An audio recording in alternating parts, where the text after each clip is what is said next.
நாவல் பழம் தந்து ஞானத்தமிழ் கேட்ட கந்தாவடி வேளா என்னப்பன முருகா, உனக்காக தமிழ் பாடல் பல பாடினேன், இருந்தாலும் இதமாக நீ கேட்க ஒரு பாடல் இப்போது நான் பாடுவேன் பாடுவேன் முருகா.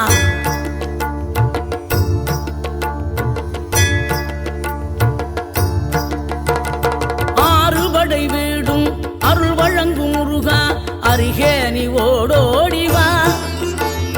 மூவிரண்டு முகம் சொலிக்க ஆறிரண்டு கரங்களுடன் ஆதரவு தர ஓடிவா. ஆறுபடை வீடும் அருள் வழங்கும் முருகா, அருகே நீ ஓடோடிவா. மூவிரண்டு முகம் சொலிக்க ஆறிரண்டு